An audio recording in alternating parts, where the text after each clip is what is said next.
Bom dia, meus amados irmãos. Saúde, amada igreja, com a graça e a paz de nosso Senhor Jesus Cristo. Amém. Convido vocês a abrirem as suas Bíblias em João, capítulo 1.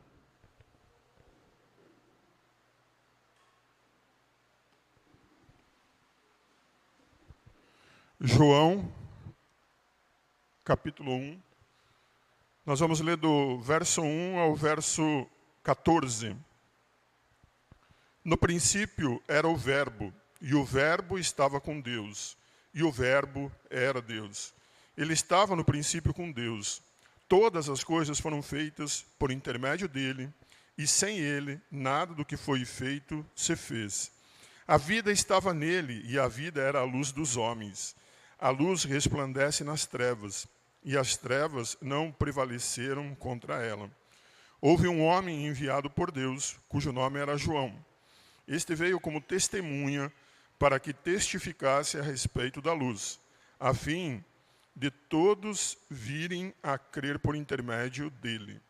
Ele não era a luz, mas veio para que testificasse da luz, a saber, a verdadeira luz, que vinda ao mundo, ilumina a todo homem. Obrigado, irmão. O Verbo estava no mundo, o mundo foi feito por intermédio dele, mas o mundo não o conheceu. Veio para o que era seu, e os seus não o receberam. Mas a todos quantos o receberam, deu-lhes o poder de serem feitos filhos de Deus, a saber, aos que creem no seu nome, os quais não nasceram do sangue, nem da vontade da carne, nem da vontade do homem, mas de Deus. E o Verbo se fez carne e habitou entre nós, cheio de graça e de verdade. E vimos a sua glória, glória como do unigênito do Pai. Vamos orar?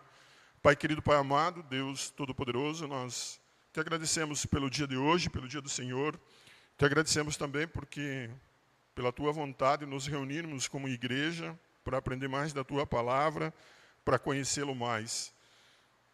Te agradeço também, ó Pai, pela salvação em Cristo, pela obra maravilhosa de Cristo em nossas vidas. E te peço que possamos compreender mais, possamos aprender mais e possamos principalmente obedecer a tua palavra e viver de acordo com ela.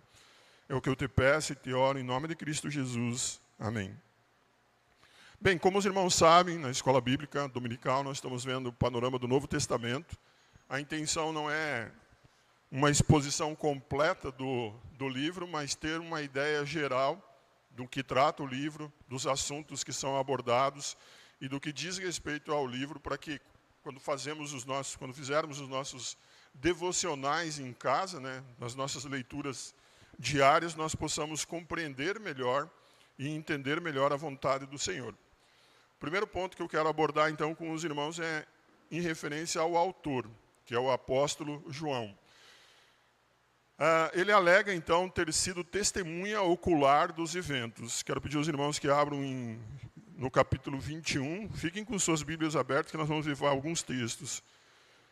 João 21, nós vamos ler o 24 e o 25.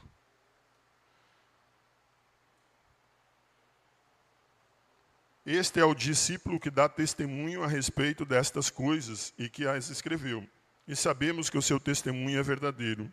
Há, porém, ainda muitas outras coisas que Jesus fez. Se todas elas fossem relatadas, uma por uma, creio eu que nem no mundo inteiro caberiam os livros que seriam escritos. O apóstolo João, então, o autor do livro, ele demonstra um grande conhecimento a respeito das questões judaicas. Então, ele tem conhecimento, por exemplo, sobre os rituais de purificação. João 2,6, se os irmãos quiserem ir lá e olhar, ele diz assim: estavam ali 6 talhas de pedra, que os judeus usavam para as purificações, e cada uma levava 2 ou 3 metretas. Ele também tinha conhecimento da festa do tabernáculo, capítulo 7, verso 37.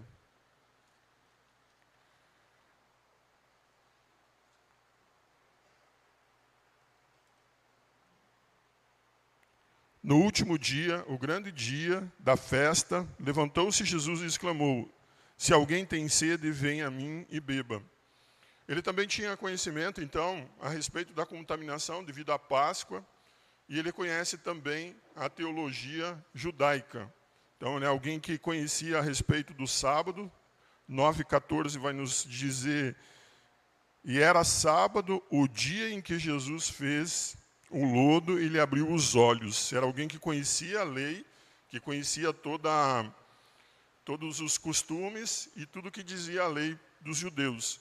E por último também ele conhecia então sobre a transmissão hereditária da culpa. O 9,2, que é logo na sequência, vai falar sobre aquele cego em que os seus apóstolos, os seus discípulos ali perguntam quem pecou para ele ter nascido cego, se foram os pais ou se foi ele mesmo. E aí o Senhor Jesus responde que nenhum deles, que era tudo para a glória do Senhor. O autor, então, também, pelo texto, nós percebemos que é alguém que conhece a geografia da Palestina. Por exemplo, ele menciona 2 cidades chamadas Betânias. Em João 1,28, é uma Betânia que ele cita que está além do Jordão, do outro lado do Jordão. E no verso 12,1, ele cita outra Betânia, quando o Senhor Jesus está caminhando, então indo em direção a Jerusalém, já para os momentos finais. Ele cita então essa segunda Betânia, que é uma aldeia que fica a mais ou menos 4 quilômetros de Jerusalém. Ele também conhece, ele cita lá em João 3,23, a proximidade de 2 localidades, né, Enom e Salim, que era onde João Batista estava pregando e fazendo os batismos. Ele também cita com conhecimento o poço no Monte Gerizim. Aquela passagem da Samaritana. Então o Senhor Jesus eles estão caminhando, né, e eles param no poço. E aí João demonstra então ter conhecimento e domínio sobre isso. Ele também fala em Jerusalém sobre o tanque de Betesda. João 5, 1 e 2 vai nos dizer assim: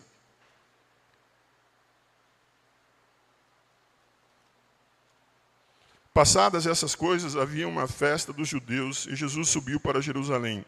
Ora, existe ali junto à porta das ovelhas um tanque chamado em hebraico Betesda, o qual tem 5 pavilhões. Então ele tem conhecimento disso e ele cita isso também. E em João 19 ele vai citar um conhecimento que ele tem ao redor do pretório, ele cita um pavimento que tem lá. Então o autor ele tem pleno conhecimento das leis e dos costumes judaicos, assim como ele tem também conhecimento da geografia da Palestina. Um outro fator que nos leva a entender que é João é a maneira como ele se identifica. E ele também demonstra ter grande intimidade com os discípulos, né? Naquele momento eles eram os discípulos de Jesus ainda. João 2, 11 e 12 vai nos dizer assim: com estes deu Jesus princípio a seus sinais em Caná da Galileia, manifestou a sua glória, e os seus discípulos creram nele. Depois disso, desceu ele para Cafarnaum com sua mãe, seus irmãos e seus discípulos, e ficaram ali não muitos dias. Então, o autor ele se identifica com o grupo de discípulos, com aqueles que estão seguindo ao Senhor Jesus. Eu achei interessante, aqui não vai aparecer, depois os irmãos não vão conseguir visualizar, depois eu coloco os slides no grupo da igreja. Eu achei 2 fotos do tanque de Betesda, que é citado ali, onde eles passavam, eles foram encontrados, então, pelos arqueólogos, acharam o lugar. Há, no entanto, alguns argumentos que as pessoas usam contra a autoria ser do apóstolo João. O primeiro argumento, então, que eles falam é que há uma maneira muito abrupta de ele entrar com a messianidade do Senhor Jesus. Então, a maneira que João coloca o assunto em questão, eles consideram ser muito, muito abrupto, e aí, por isso, eles creem, então, que, comparado com os sinóticos e tudo mais, com a maneira gradativa que os sinóticos vão desenvolvendo o fato de o Senhor Jesus ser o Cristo, ser o Messias, então eles entendem que por isso não poderia ser João. Eles também citam as pessoas que são contra, né, que usam esses argumentos contra o apóstolo João, eles citam então a maneira como a escatologia é trabalhada no livro de João, que a ideia é como se ela tivesse uma escatologia realizada ou iniciada, né, o já e o ainda não, e a comparação, então, com os sinóticos, de como ela é uma eminente, um momento apocalíptico, né, como vai acontecer algo que é bem diferente, assim. Então, por conta disso, eles colocam, né. E também eles colocam a questão de como é diferente, há uma grande diferença na maneira que João faz os seus relatos e os discursos de Jesus, e a maneira que os sinóticos fazem também esses relatos e esses discursos do Senhor Jesus. Por outro lado, nós temos também as evidências externas em relação à autoria de João o apóstolo. E a tradição universal da igreja, então, desde os pais da igreja, confirmam que João, o apóstolo, foi quem escreveu o quarto evangelho. E há citações de vários autores pós-apostólicos, logo em seguida, por exemplo, Clemente de Roma, em 95 depois de Cristo, Policarpo, que viveu de 69 a 155, Inácio de Antioquia e Justino Marte, que eles confirmam, então, nos seus escritos que foram encontrados, de que a autoria ela é atribuída a João, o apóstolo. Marcion, por outro lado, que é um arqui-herege do segundo século, também atribuiu a autoria do quarto evangelho a João. Aqui também não vai aparecer. Eu achei um recorte e passei ao elo em que Irineu, então, ele escreve. Ele diz assim: o próprio João, discípulo do Senhor, que também tinha se reclinado sobre o peito de Jesus, também proclamou o evangelho, enquanto estava em Éfeso, na Ásia. Isso foi citado, foi dito por Irineu, nas suas contra-heresias 3:1. E uma segunda citação é: consigo lembrar os acontecimentos daquele tempo, tanto que sou capaz de descrever exatamente o lugar em que o abençoado Policarpo estava sentado, e os relatos que ele fez da sua conversa com João e com outros que tinham visto o Senhor. Isso também é citado por Irineu. O historiador Eusébio escreveu a respeito de Irineu em Histórias Eclesiásticas.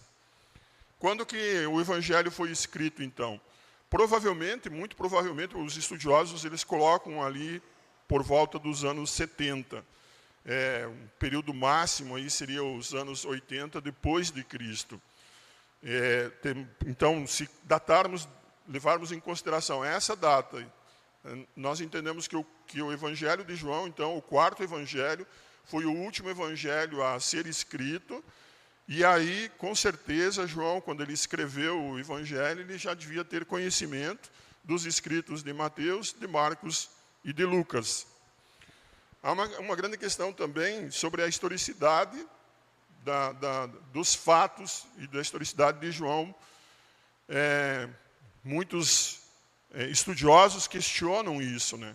Inclusive, eles levam esse livro, o Evangelho, como teria sido escrito durante muito tempo, seria escrito 200 anos, no século II, e não ter sido escrito por João nos anos 80, como eu citei. E uma das razões que João, então, parece ser muito diferente é porque quando a gente olha, então, Mateus, Marcos e Lucas, eles são muito parecidos. E como eles são muito parecidos, os escritos de João, eles se tornam, claro, diferentes.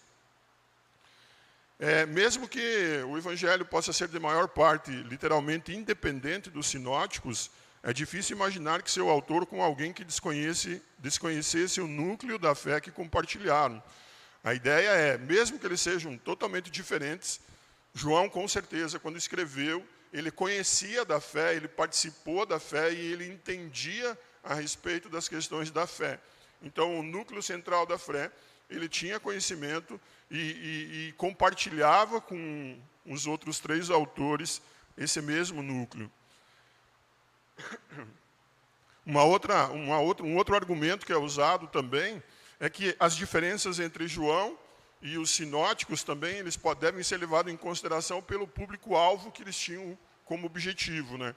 João ele tinha a intenção de escrever para determinadas pessoas diferentes do público-alvo dos outros evangelhos. Um outro fator também que é diferente de hoje, da modernidade, é a maneira como era definido o grau de precisão dos escritos. Então, hoje, ele tem que ser comprovado cientificamente, a citação que é feita, você deve fazer de forma exata. Então, existem todas umas normas e técnicas que a modernidade trouxe em relação a isso. Mas, quando nós voltamos no tempo, quando nós vamos lá para a época do Senhor Jesus, a maneira que era, então, era diferente. A maneira que era tratado tudo isso era diferente. Ao longo do Evangelho, João escreve no estilo bastante uniforme. Você vê bastante uma sequência padrão dele. E quando ele cita o que o Senhor Jesus fala, então, há pelo menos 145 palavras que são exclusivas faladas pelo Senhor Jesus. Então, isso é encontrado nas narrativas de João. João também contém mais detalhes sobre o tempo do ministério do Senhor Jesus. Por exemplo, em João, se os irmãos lerem atentamente, vão perceber que são citados 3 Páscoas. Nos sinóticos são citados apenas 2 Páscoas. E também em relação ao espaço, à geografia. Ele é bem mais detalhado e bem mais extenso em relação aos outros 3 evangelhos.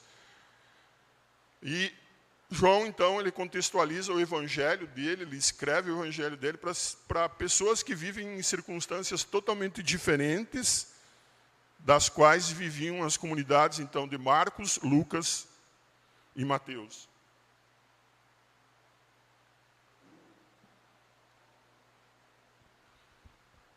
Aqui também não vai aparecer, né? Então, aqui é uma foto só que eu tirei que mostra bem claramente o contraste entre João e os sinóticos. Então, o evangelho de João, nós vemos pouco movimento, os evangelhos sinóticos, muito movimento. Em João, o ministério do Senhor Jesus é centrado na Judéia, por outro lado, nos sinóticos é na Galileia. O evangelho de João é na ênfase da pessoa do Senhor Jesus, e os sinóticos é na ênfase do reino. Em João é Jesus como Filho de Deus, nos sinóticos, Jesus como homem, filho de Davi. Em João, a ênfase é em discursos, e nos sinóticos, ênfase em narrativas. Em João, muito mais materiais editoriais, e nos sinóticos são poucos. No Evangelho de João, os pronunciamentos do Senhor Jesus, eles são longos, e nos evangelhos sinóticos eles são registrados de uma forma bem mais breve e mais rápida. O evangelho de João, ele dá ênfase no significado de Jesus, e os sinóticos, eles dão ênfase na história de Jesus. Como eu citei no início, existiam vários estudiosos que eles defendiam que o evangelho de João, ele não tinha sido escrito por João.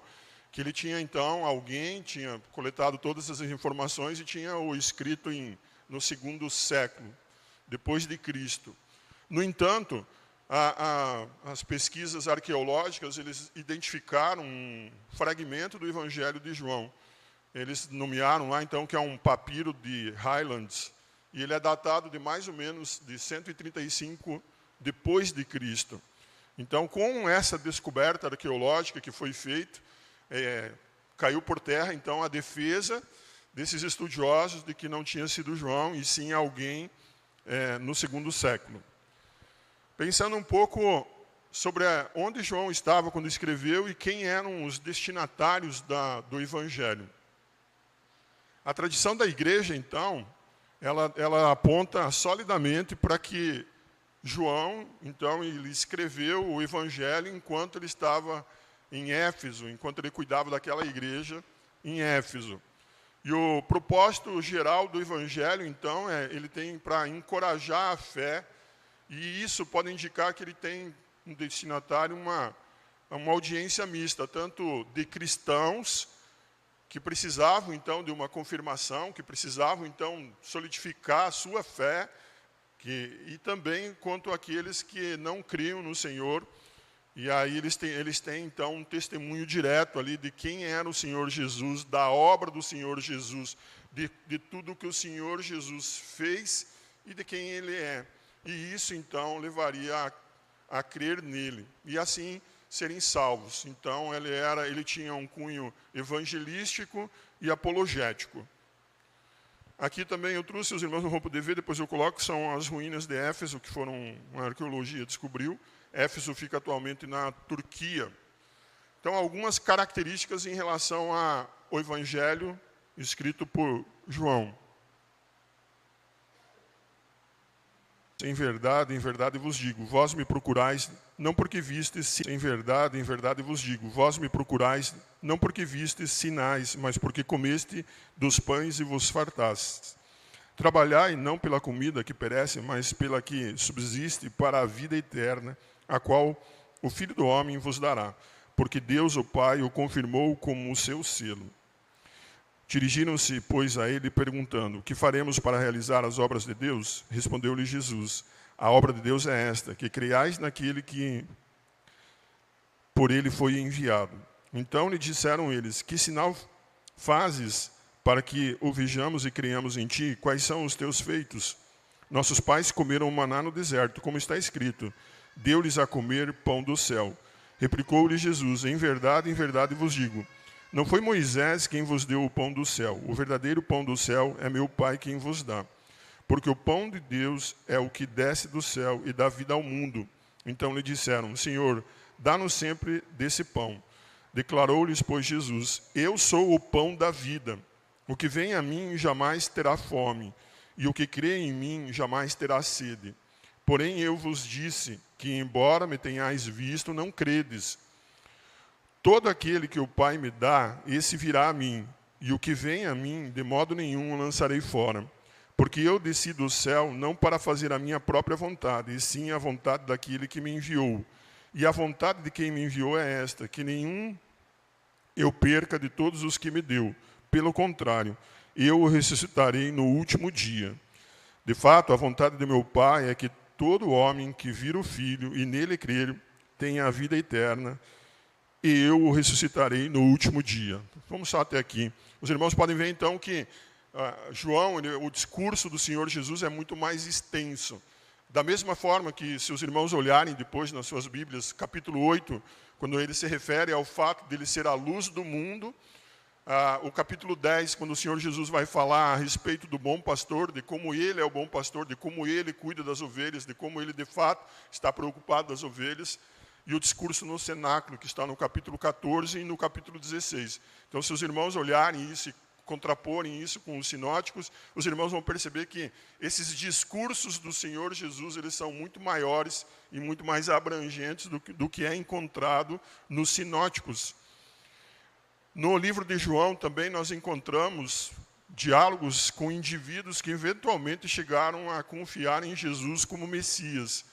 Então, nós temos a narrativa, pelo menos 4 narrativas em relação a isso. A primeira delas é no capítulo 3, em relação a Nicodemos, né? Aquele encontro de Nicodemos com o Senhor Jesus. Eu creio que todos os irmãos conhecem, né? Que ele questiona, mas como posso eu, um velho, nascer de novo? Então é um momento ali que o Senhor Jesus para e vai ao encontro de uma única pessoa e trata com essa pessoa. Da mesma maneira, os irmãos devem lembrar, no capítulo 4, o Senhor Jesus chega até o poço, e lá ele encontra, então, uma mulher samaritana. E lá o Senhor Jesus, os seus discípulos, eles seguem até a cidade para comprar mantimentos, e o Senhor Jesus, então, tem uma conversa e se revela como o Messias para aquela samaritana. E aquela samaritana, então, ela sai pela vila dela, lá pela cidade, proclamando lá que ela encontrou, então, o Messias, ela encontrou o Cristo. No capítulo 9, nós temos um encontro, então o Senhor Jesus para e conversa com um cego de nascença. E ali ele trata, então, individualmente com esse cego de nascença. Ele põe lodo nos olhos e esse homem, então, ele passa a enxergar. E no capítulo 11 tem um relato lá, então, do momento em que o Senhor Jesus encontra com a família de Lázaro. Algumas características, então, do Evangelho de João. João, ele se distingue, então, dos sinóticos no que se refere ao que é chamado de escatologia realizada, né? A maneira como ele vê, então, a questão dos últimos dias, né? A partir do momento, então, que nós cremos no Senhor Jesus, nós já entramos no reino do Senhor Jesus, né? E ele trata, então, também de uma diferença do mundo de cima e como o mundo de cima, então, entrou na história do nosso mundo através e na pessoa do Senhor Jesus Cristo. Como eu citei, então, a diferença de cronologia no ministério, quando João escreve o seu evangelho, né?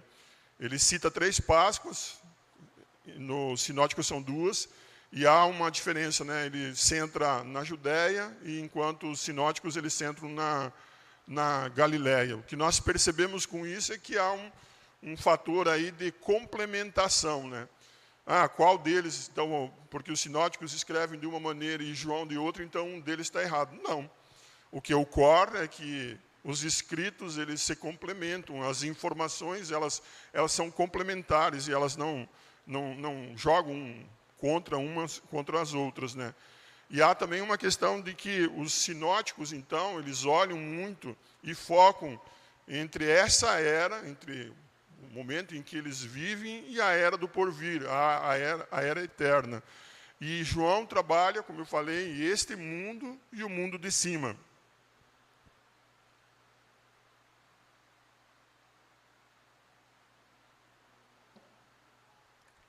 Qual é o propósito, então, do Evangelho de João? O que ele tinha em mente quando ele escreveu ele?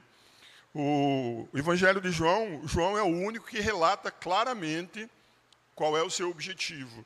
Ele diz, então, no capítulo 20, eu coloquei no slide ali, verso 30 a 31. Na verdade, fez Jesus diante dos discípulos muitos outros sinais que não estão escritos nesse livro. Estes, porém, foram registrados para que creiais que Jesus é o Cristo, o Filho de Deus, e para que, crendo, tenhais vida em seu nome. Então, ele deixa claro o que ele quer através do Evangelho. Ele quer, então, que esses escritos, os fatos que foram registrados, tudo que diz respeito à pessoa do Senhor Jesus e o que o Senhor Jesus fez, levem as pessoas a crer e a identificar o Senhor Jesus como o Messias, como o Cristo. E que, entendendo isso e crendo nisso, então, tenham vida. E essa vida é vida eterna, num único nome que é capaz disso, que é o nome do Senhor Jesus Cristo. O que nós percebemos, então, como eu citei, o Evangelho de João é tanto apologético, ele enfatiza na glória do Verbo. O primeiro texto eu já li na abertura, né? O capítulo 1, verso 14 fala sobre isso. Vamos abrir o capítulo 17. Capítulo 17, o verso 1 diz assim: Tendo Jesus falado estas coisas, levantou os olhos ao céu e disse: Pai, é chegada a hora, glorifica a teu Filho, para que o Filho te glorifique a ti. E o verso 5, ele vai dizer assim: E agora, glorifica-me, ó Pai, contigo mesmo, com a glória que eu tive junto de ti, antes que houvesse mundo. E ele vai tratar, então, também da realidade da encarnação do Senhor Jesus. A porção que eu li fala muito sobre isso, sobre o fato de que ele estava com Deus, e o fato de que tudo foi feito através dele, e o fato de que ele, então, ele encarnou e habitou no nosso meio. O propósito, então, o alvo de João era estabelecer e confiar a realidade histórica sobre a natureza do homem Jesus.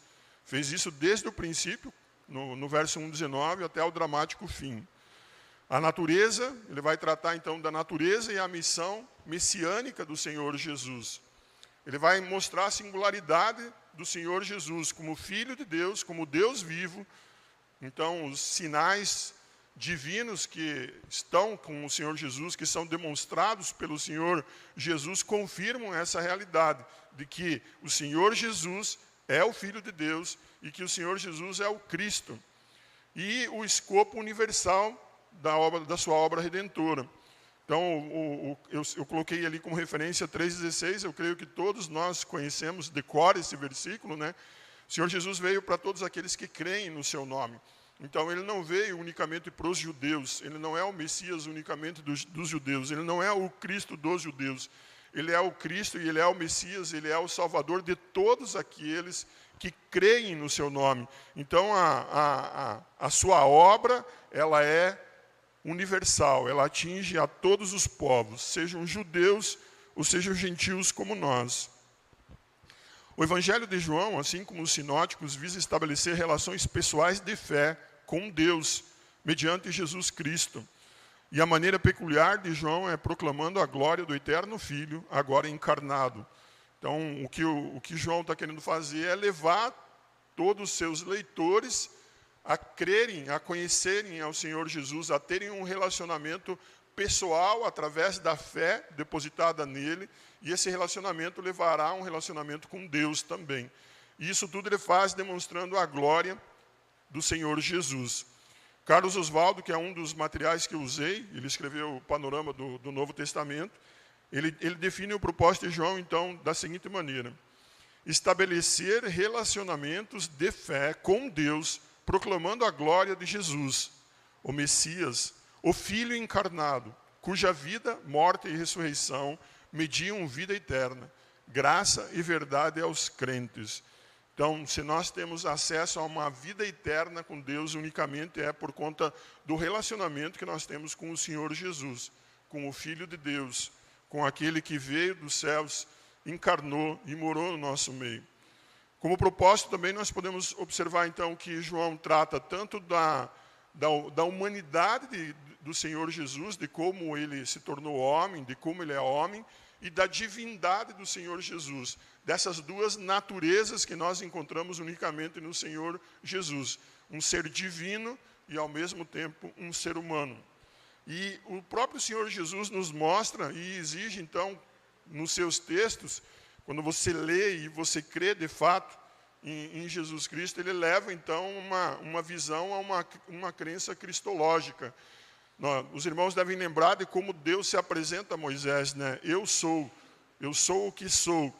E Jesus faz muito isso, até para confrontar o público da época, como também para mostrar quem de fato ele é. Ele vai falar no texto que nós lemos, né? Eu sou o pão da vida. Ele vai falar no 8:12 a respeito de ser a luz do mundo.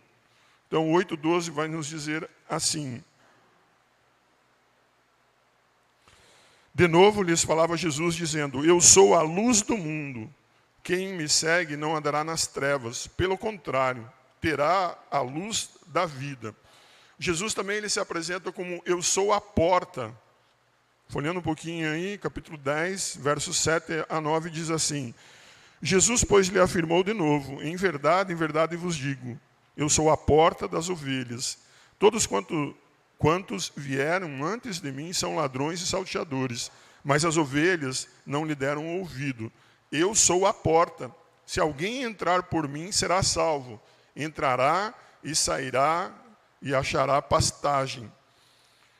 Logo na sequência, os versos 11 a 14, os irmãos vão ver então o momento que ele se apresenta como um bom pastor, aquele que cuida das suas ovelhas. No verso 11, 25, ele vai se referir então como: eu sou a ressurreição e a vida. Respondeu-lhe Jesus: já vou-lo disse, e não credes. As obras que eu faço em nome de meu Pai testificam a meu respeito. Acho que eu anotei o texto errado. Bom, depois eu corrijo e passo para os irmãos. O 14:6 ele vai dizer, esse versículo para mim é extremamente importante, eu atribuo a minha conversão a ele: eu sou o caminho e a verdade e a vida, e ninguém vai ao Pai senão através do Senhor Jesus Cristo. No capítulo 15, versos 1 e verso 5, o Senhor Jesus vai se apresentar como uma videira verdadeira. Então, o que o próprio Senhor Jesus diz, o que João registra a respeito disso, leva então a vermos o Senhor Jesus como de fato ele é, o Messias, o Cristo. De novo, falar um pouco sobre a escatologia realizada ou inaugurada, né? Quando uma pessoa crê, ela imediatamente recebe a vida eterna. Então, quando ela confia no Senhor Jesus, ela de fato, ela é uma nova criatura e ela passa então a ter uma vida eterna com Deus, né? O prazer pleno ainda vai ter que esperar um pouco. Naquele momento que ela crê, ela ainda vai passar por essa vida, até o momento que ou o Senhor Jesus voltar ou que ela morrer, mas já tem a esperança e já tem um antegozo do que será uma vida eterna com Deus. Então, é uma escatologia que já está inaugurada ou realizada. É um fato que não se muda, né? A partir do momento que nós cremos no Senhor Jesus, nós somos salvos e nós já estamos de posse dessa realidade. Essa vida eterna, em Cristo Jesus, nós participaremos dela e nós teremos ela. João é o único evangelista, então, que ele cita o Senhor Jesus como o Cordeiro de Deus. João 1:29 vai nos dizer assim: no dia seguinte, viu João a Jesus que vinha para ele e disse: eis o Cordeiro de Deus que tira o pecado do mundo. E o verso 36, ele repete: vendo Jesus passar, disse: eis o Cordeiro de Deus. Então, Jesus é retratado como o Cordeiro de Deus, como o sacrifício perfeito, somente em João, dessa forma. Nós temos também a eleição e a segurança do crente. A passagem que eu coloquei, João 6, 39 e 40, então, o Senhor Jesus diz que vem para os seus, aqueles que Deus o deu, e de nenhuma maneira ele os perderá, né? Então, todo crente, ele tem essa segurança, ele tem essa garantia da salvação em Cristo, né? Sobre a teologia joanina, então, muito vai se falar sobre a revelação, e essa revelação é Jesus, que é a palavra, né? A palavra estava com Deus e ele é o próprio Deus. Então, à luz dessa revelação, ela vai iluminar aqueles que creem no Senhor Jesus. Aqueles que, de fato, colocam e depositam fé e que têm esse relacionamento de fé no Senhor Jesus. E o fato, então, de eles crerem no Senhor Jesus, dissipa-se para eles todas as trevas do mal. E essa dissipação das trevas, então, é o juízo do mundo. Jesus, ele diz que ele não veio condenar, mas ele veio, sim, fazer separação. Aqueles que creem nele, aqueles que, de fato, depositam e têm um relacionamento de fé com ele, são salvos. E aqueles que o rejeitam, eles já estão condenados. E o amor de Deus foi derramado por meio de Cristo Jesus e continua a manifestar-se no amor que os discípulos de Jesus têm uns pelos outros. Então, nós somos salvos pelo amor de Deus. O amor de Deus é derramado sobre nós na pessoa do Senhor Jesus Cristo. E como nós nos tornamos discípulos de Cristo, então, isso se estende nos nossos relacionamentos com os nossos irmãos. Esse mesmo amor que permeia o nosso relacionamento com Deus, permeia o relacionamento dos discípulos de Cristo. Jesus desceu da parte do Pai e trabalhou até chegar a hora. Então, Jesus veio e cumpriu todo o seu ministério até o momento da cruz, com o objetivo de revelar a glória de Deus Pai. Pela fé, alguns homens, então, experimentam um novo nascimento. Crer no Senhor Jesus nos torna uma nova criatura. Crer no Senhor Jesus nos torna um novo homem. E esse convite, então, ele é caracterizado pela universalidade. Todos recebem e ouvem o Evangelho. E todos são convidados a crer na pessoa e na obra redentora do Senhor Jesus. Alguns creem, outros rejeitam o amor de Deus e se afastam da verdade. Aqueles que aceitam o convite, então, eles recebem a vida eterna. E essa vida eterna, nós devemos sempre ter em mente que é quantitativa e qualitativa. Quantitativa porque ela é eterna. A partir do momento que nós cremos no Senhor Jesus, nós sabemos que teremos uma eternidade toda com Deus. Estaremos diante de Deus por toda uma eternidade. É um tempo que não terá fim.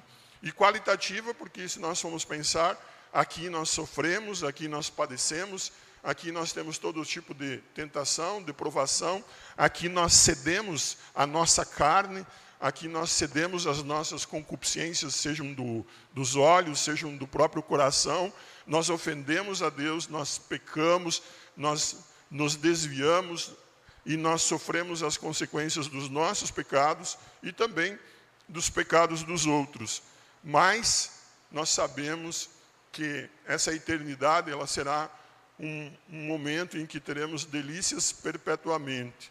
Então será um momento maravilhoso, que não haverá dor, que não haverá pecado, que não haverá sofrimento. Muito pelo contrário, nós estaremos com nossos irmãos, aqueles eleitos, aqueles que creram no Senhor Jesus, adorando, louvando e tendo uma vida eterna com o nosso Deus.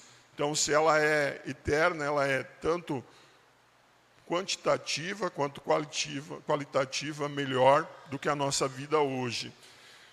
E também ele deixa claro que todo crente recebe, que nós recebemos então uma habitação em Cristo. Cristo foi preparar um lugar para nós, e o Espírito, nós recebemos o Espírito Santo no papel de consolador, de conselheiro e também de advogado. Aqui não vai passar, eu tirei vocês não vão conseguir enxergar, é os 7 sinais de MacArthur. Então ele coloca o sinal e o significado que ele dá a esse sinal. O primeiro sinal, ele cita, Jesus transformou água em vinho. E aí ele diz que o significado é que Jesus é a fonte da vida. O segundo sinal, Jesus cura o filho de um oficial. E ele então diz que esse significado é que Jesus é mestre sob a distância. Ou seja, ele curou de onde ele estava, ele curou aquele filho do oficial. O terceiro sinal, Jesus cura um paralítico próximo ao tanque de Betesda, João 5, 1 a 17. E mostra que Jesus é o mestre sobre o tempo. Jesus alimenta os 5.000, João 6, de 1 a 14, e ele entende como o significado que Jesus é o pão da vida, como de fato Jesus se apresenta como o pão da vida. O quinto sinal, Jesus caminha sobre as águas e acalma a tempestade, João 6, do 15 ao 21. E Jesus é mestre sobre a natureza. Então, Jesus tem domínio total sobre a natureza. A natureza, ela se rende e obedece ao Senhor Jesus. O sexto sinal, Jesus cura um cego de nascença. João 9, 1 a 41. E o significado, então, que MacArthur atribui é que Jesus é a luz do mundo. Como, de fato, Jesus se apresenta como luz do mundo. E o último sinal, o sétimo, Jesus ressuscita Lázaro. E o significado é que Jesus, então, tem poder sobre a morte. Então, quem é o Senhor Jesus e em quem nós cremos? É alguém que é a fonte da vida. Ele é mestre sobre todas as distâncias. Ele é mestre sobre todo o tempo. Ele é o pão da vida, é aquele que nos sustenta. Ele é o mestre sobre a natureza. Ele é a luz do mundo. E ele tem poder sobre a morte. Eu acabei pegando os 2 evangelhos que têm controvérsias, né? Os irmãos devem lembrar. Marcos, ele tem o final dele lá, que é questionado e muitos consideram como não pertencente aos escritos de Marcos. Assim como em Marcos tem também, em João nós também temos uma controvérsia. Quero pedir aos irmãos a abrir em João 8, do versículo 1 ao versículo 11. Jesus, entrando, foi para o Monte das Oliveiras. De madrugada, voltou novamente para o templo, e todo o povo ia ter com ele. E assentados ensinavam. Os escribas e fariseus trouxeram à sua presença uma mulher surpreendida em adultério. E fazendo-a ficar de pé no meio de todos, disseram a Jesus: Mestre, esta mulher foi apanhada em flagrante adultério. E na lei nos mandou Moisés que tais mulheres sejam apedrejadas. Tu, pois, que dizes? Isto diziam eles, tentando para terem de que o acusar. Mas Jesus, inclinando-se, escrevia na terra com o dedo. Como insistissem na pergunta, Jesus se levantou e lhe disse: Aquele que dentre vós estiver sem pecado, seja o primeiro que lhe atire a pedra. E tornando a inclinar-se, continuou a escrever no chão. Mas, ouvindo eles essa resposta e acusados pela própria consciência, foram se retirando um por um, a começar pelo mais velho até os últimos, ficando só Jesus e a mulher no meio onde estava. Erguendo-se Jesus e não vendo a ninguém mais além da mulher, perguntou-lhe: Mulher, onde estão aqueles teus acusadores? Ninguém te condenou? Respondeu ela: Ninguém, Senhor. Então lhe disse Jesus: Nem eu também, tampouco lhe condeno. Vai e não peques mais. Eu não sei se a versão de vocês tem o colchetes. Na verdade, o colchetes ele começa lá no capítulo 7, verso 53, que é o último versículo, até ali no versículo 11. Então, isso demonstra no fato de que essa porção aqui, então, essa porção do 1 ao 11, ela não está nos manuscritos que são encontrados. Esses versículos, então, eles estão presentes na maioria dos manuscritos gregos medievais, mas eles estão ausentes de praticamente todos os antigos manuscritos gregos que chegaram até nós. Então, a partir da idade medieval é que surgiu esse texto. Mas os manuscritos mais anteriores a isso que foram encontrados, eles não trazem esse texto, né?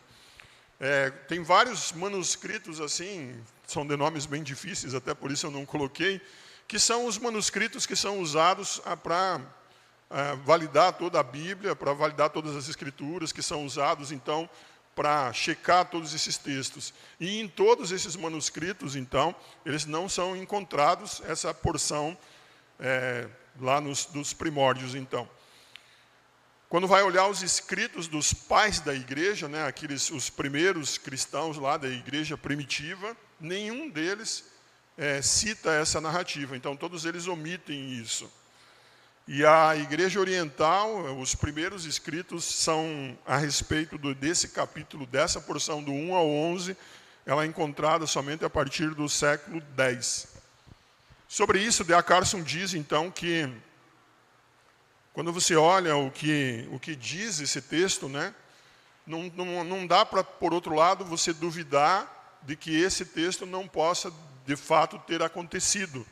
Ele é uma porção assim que o que diz aqui, ele não altera nada, não muda nada na história ou na narrativa do Evangelho de João, e também não seria impossível de ter sido registrado. Ele entende, então, que apesar de não ser um texto inicialmente considerado como canônico, mas ele entende que, até porque são encontrados em outras fontes, em outros escritos antigos, ele reporta, então, por exemplo, Papias, ele citado pelo historiador Eusébio, ele relata, então, uma história de uma mulher que foi acusada na presença do Senhor de vários pecados. A diferença, por exemplo, do relato de Papias é que essa mulher, então, ela é acusada diante do Senhor de vários pecados. E no que nós vemos aqui no texto de João, ela é acusada de adultério. Então, seria um único pecado, seria essa história diferente. Então, D.A. Carson, ele diz assim, pode não fazer parte de fato, ou pode ser que tenha entrado, considerado como canônico mais tarde, mas não é um texto que seria de um momento que seria difícil de ter acontecido, e em nada ele altera toda os escritos de João. Quando nós vamos olhar, então, as principais doutrinas que são abordadas no Evangelho de João, nós vemos, então, a questão da divindade do Senhor Jesus. Então, quem de fato quem é a pessoa do Senhor Jesus. O texto 20, 28, 31 eu já li com os irmãos, tem uma sequência de texto aí, os irmãos podem conferir depois a respeito disso.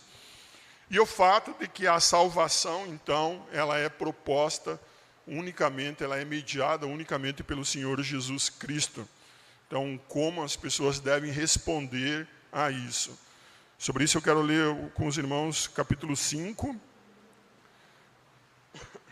do 24 ao 27.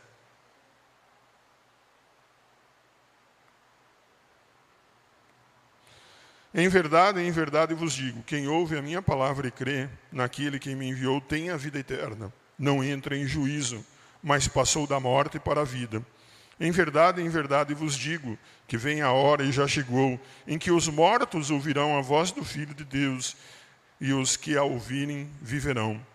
Porque assim como o Pai tem vida em si mesmo, também concedeu ao Filho ter vida em si mesmo. Ele deu a autoridade para julgar, porque é o Filho do homem. Então nós vemos que o Senhor Jesus, ele media então a salvação.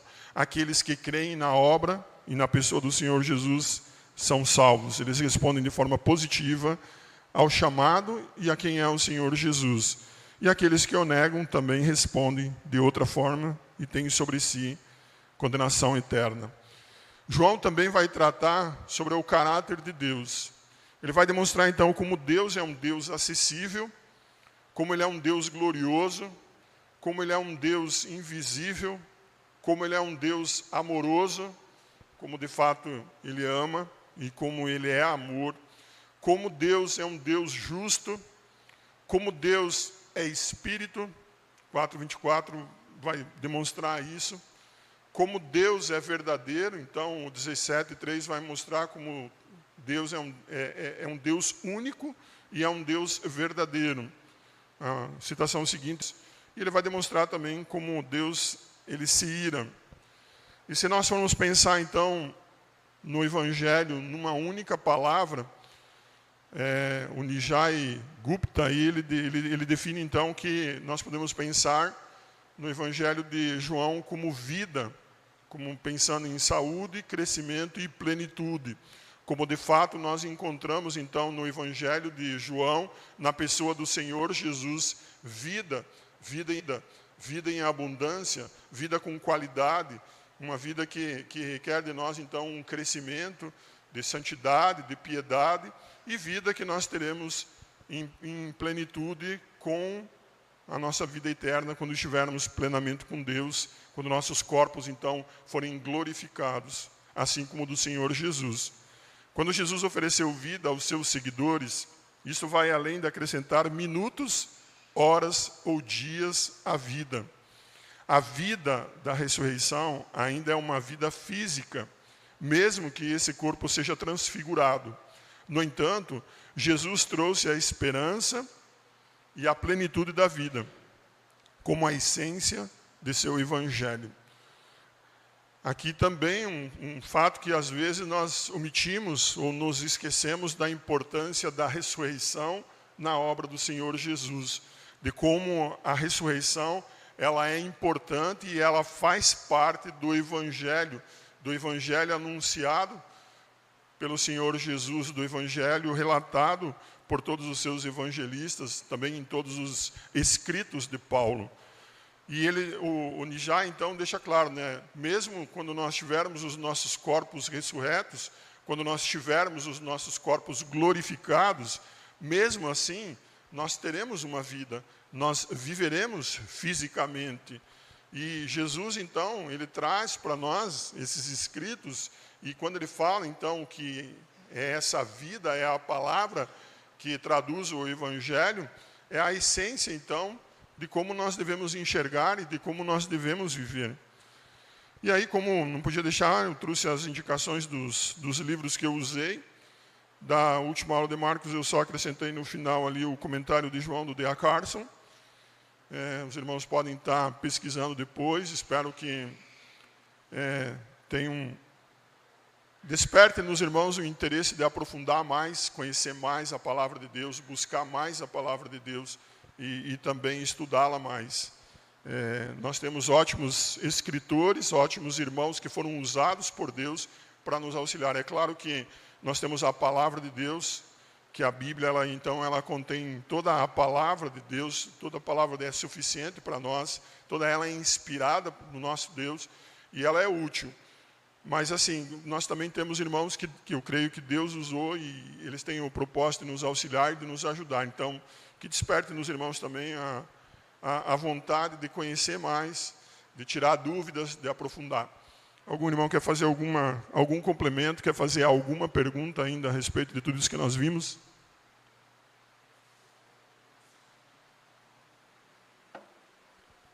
Ok. Espero que tenha sido produtivo e proveitoso para os irmãos. E se tiverem alguma dúvida e quiserem perguntar depois, fiquem à vontade. Vamos orar? Pai, nós te agradecemos pela tua palavra, te agradecemos porque o Senhor deixou ela para nós, e nela nós conhecemos, através dela nós conhecemos a Cristo e a conhecemos a ti, Pai. Obrigado especificamente pelo Evangelho de João que nós vimos hoje, de como ele contém vida, de como essa vida ela é abundante, de como ela é maravilhosa e de como ela é mediada em Cristo Jesus. Obrigado, Senhor, porque o Senhor colocou fé nos nossos corações, e através dessa fé que foi colocada por Ti, nós cremos na obra gloriosa e maravilhosa do Senhor Jesus.